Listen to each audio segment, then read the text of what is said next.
दोस्तों, social media पर चंद्रशेखर आजाद का ये वीडियो जम करके वायरल हो रहा है। लेकिन वायरल वीडियो की वजह यह नहीं है कि Chandrashekhar Azad the industrial relations code पर बात कर रहे हैं, बल्कि चंद्रशेखर आजाद जब सदन के अंदर अपनी बात रख रहे थे तो पीछे दो सदस्य आपस में बातचीत कर रहे थे। पहले आप इस वीडियो को देखिए। औद्योगिक संबंध संहिता संशोधन विधेयक 2026 पे मेरी बात रखने का मौका दिया।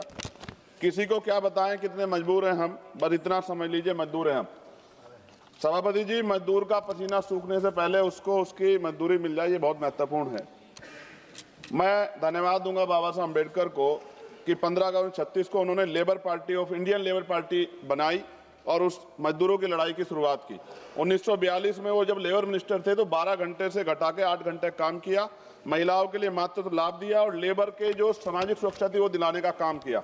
अब मैं बिल पे आता हूँ। सभापति जी, कहा जा रहा है केवल एक तकनीकी संशोधन है, लेकिन जब बात श्रमिकों के अधिकारों, औद्योगिक संतुलन और करोड़ों परिवार के भविष्य की आएगी तब कोई संशोधन केवल तकनीकी नहीं होता है, हर शब्द का असर होता है, हर प्रावधान का परिणाम होता है।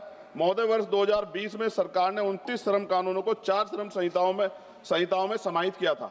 उस समय विपक्ष ने कहा था कि सुधार के नाम पर श्रमिकों की सुरक्षा कमजोर ना हो जाए। महोदय, ये विधेयक कहता है कि पुराने कानून ट्रेड यूनियन अधिनियम 1926, औद्योगिक विवाद अधिनियम 1947, औद्योगिक रोजगार अधिनियम 1946 का निरसन वैधानिक रूप से हुआ है।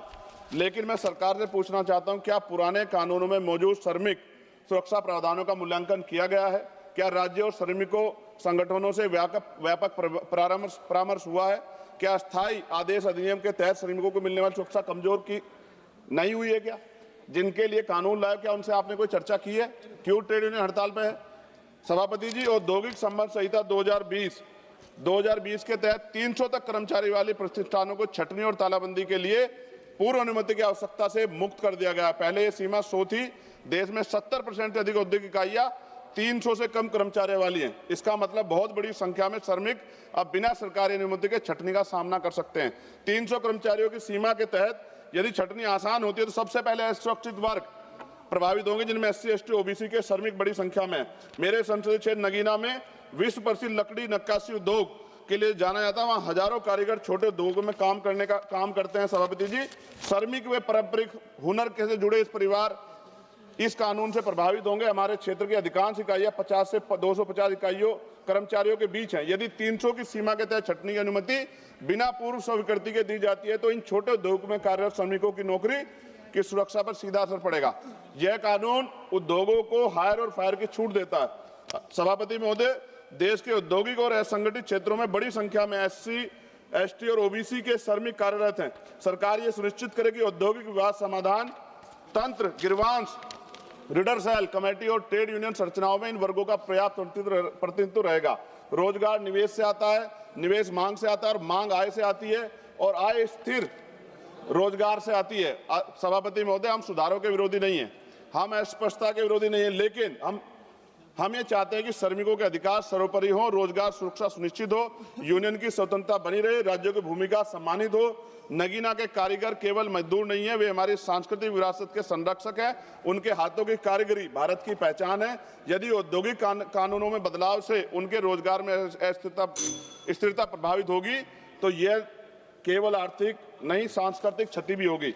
सभापति महोदय, खत्म करते हुए, यदि सरकार वास्तव में श्रम सुधार को समावेशी बनाना चाहती है तो यह सुनिश्चित करना होगा कि SC, ST और OBC श्रमिकों को सामाजिक सुरक्षा, बीमा, पेंशन और न्यूनतम वेतन का पूर्ण संरक्षण मिले।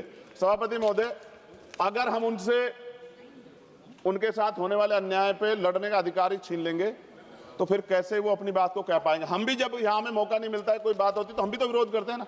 आप विरोध का अधिकार छीन के इतना समय लागू कर देंगे तो सर पूंजीपति तो मार देगा ना उनको। क्या सरकार पूंजीपतियों के बारे में सोचेगी या करोड़ों मजदूरों के जिनके कंधों से देश बना है? इसलिए मैं आपसे आग्रह करता हूं, मैं इसको अपोज करने के लिए खड़ा हुआ हूं और मैं आपके माध्यम सरकार से आग्रह करता हूं इसमें उचित संशोधन करे जिससे कि श्रमिकों का नुकसान ना हो, उनके साथ अन्याय ना हो। धन्यवाद। जय भीम, जय भारत।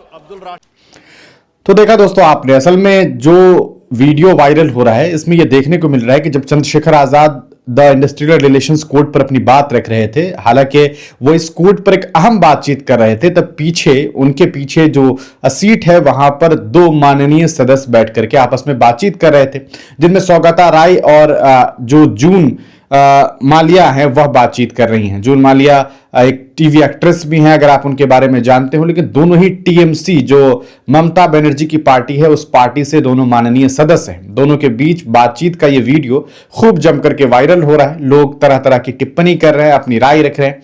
आप इस वीडियो को देखने के बाद क्या सोचते हैं? बहुत सारे लोग ये कह रहे हैं कि जहां जिस सदन में 2.5 लाख रुपए प्रति मिनट या खर्चा हो जाता हो, वहां इस तरह की बातचीत हो रही है जब एक अहम मुद्दे पर चंद्रशेखर आजाद अपनी बात रख रहे थे। इस वायरल वीडियो पर आप क्या सोचते हैं? अपनी राय कमेंट सेक्शन में जरूर लिखिएगा। हम किसी भी तरह से इस वीडियो के बारे में ये नहीं कह सकते कि आखिरकार किस मुद्दे पर बातचीत हो रही थी। हो सकता है कि बहुत जरूरी और बहुत अहम बातचीत हो रही हो। आपको क्या लगता है? कमेंट सेक्शन में अपनी राय जरूर लिखिए।